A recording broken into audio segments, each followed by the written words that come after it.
Of course, recognize His Excellency the President of Somalia, Dr. Hassan Sheikh Mohamud, his ministers who have accompanied him here, the sponsors, the organizers, my friends from Soomaaliya University, and all of those who are here to achieve the full integration of Somalia into the East Africa community. As some of you know, I served as United States Ambassador to the Federal Republic of Somalia until a year ago.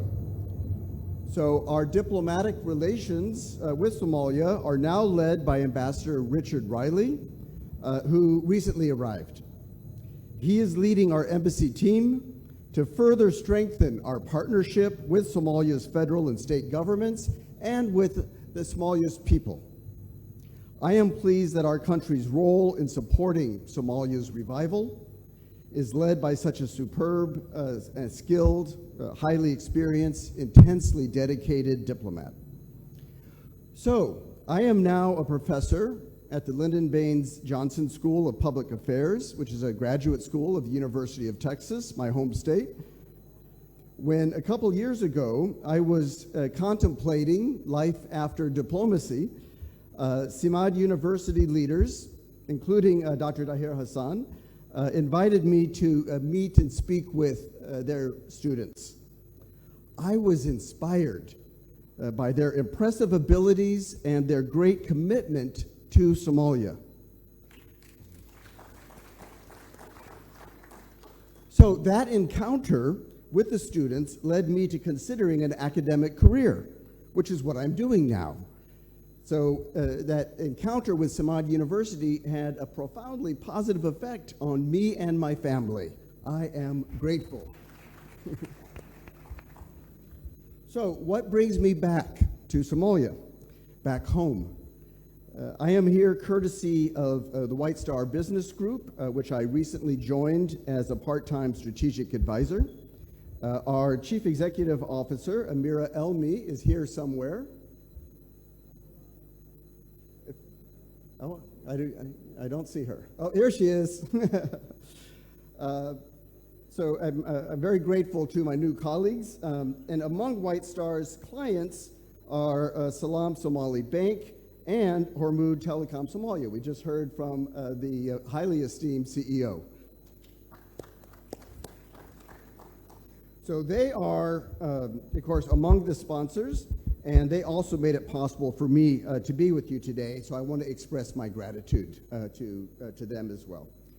So the topic of this conference is Somalia's membership in the East Africa community.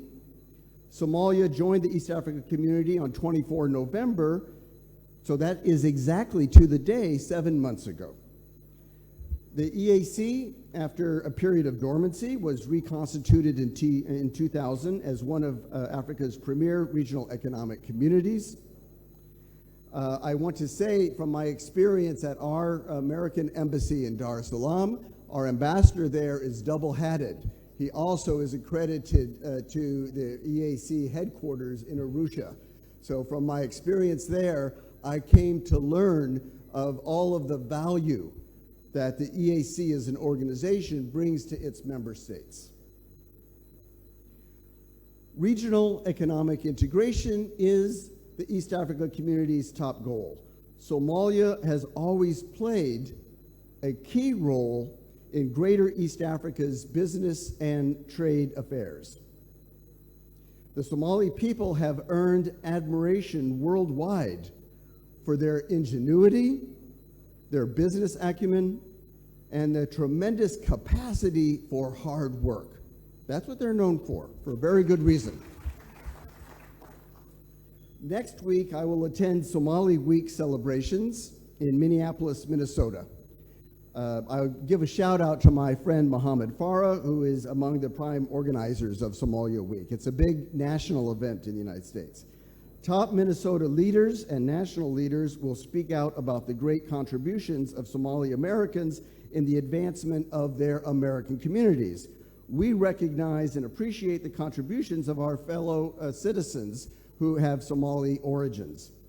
It is evident to me that the other 7 member states of the East Africa community realized that their goal of regional economic integration and of obtaining all of the potential economic gains that flow from that integration required inclusion of the dynamic Somali people. That void in the EAC's membership was filled 7 months ago. So I congratulate the government of Somalia for achieving EAC membership. So Somalia's EAC membership occurs in a larger context, which is that of national revival. Progress toward Somalia's full revival, retaking its rightful place among the leading countries of Greater East Africa, was hindered by a devastating drought. Thanks be to God, that disaster is easing. Progress was also impeded by the extremist violence and criminal activities, principally extortion, theft, and smuggling, of a group that has too long terrorized the Somali people. I witnessed how a section of the Somali people rose up against their oppressor, aided by their government and its army, and by their regional international partners, and liberated many communities from this evil group's cruel crimes. That job is unfinished. I am confident that this obstacle to achieving full national and regional prosperity will soon be completely removed. I greatly respect the national, local, regional, and international forces whose coordinated efforts achieved so much over the past 2 years to increase the security for Somalia's people and that of their neighbors. So, how does EAC membership offer greater prosperity for Somalia's people? The EAC's economic integration measures provide access for Somalia's goods and services to an 8-nation market that stretches from the Indian Ocean all the way to the Atlantic. In each of the EAC member states, you find ethnic Somali business leaders, both Somalia nationals and nationals of the other EAC member states, productively engaged in commerce and trade. I am convinced that Somalia will quickly implement the EAC regulatory conventions and obtain the full benefits of market access, resulting in diversification and growth. Infrastructure development will receive increased investment through regional cooperation. The EAC's freedom of movement provisions will promote the exchange of knowledge and skills throughout the EAC member states, reducing disparities in socioeconomic levels. We know this since this trend of equalization exists in other successful economic communities around the world. EAC market access will attract foreign investment. Somali entrepreneurs can leverage EAC networks and resources for growth.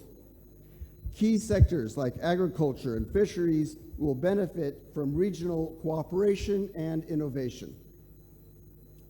What can Somalia do to harvest and protect these potential gains for its people?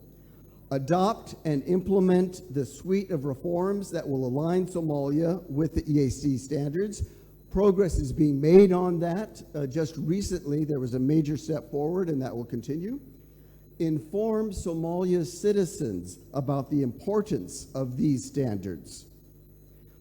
Finalize the 2012 Constitution through a consultative process that produces an agreed framework for relations between federal and state governments, defining roles and responsibilities in a complementary and optimal manner that respects the unique circumstances of each federal member state. Such a supreme accomplishment will greatly enhance political stability.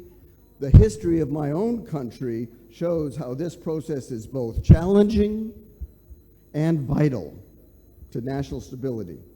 I wish Somalia's state and federal leaders success in this great task. A well-organized and cohesive Somalia is best positioned to reap the full benefits of EAC membership. I am hoping to publish my remarks. I go into great detail and specific measures that can be taken, but I'm conscious of the time, and so I will find ways of getting it to you. Thank you so much.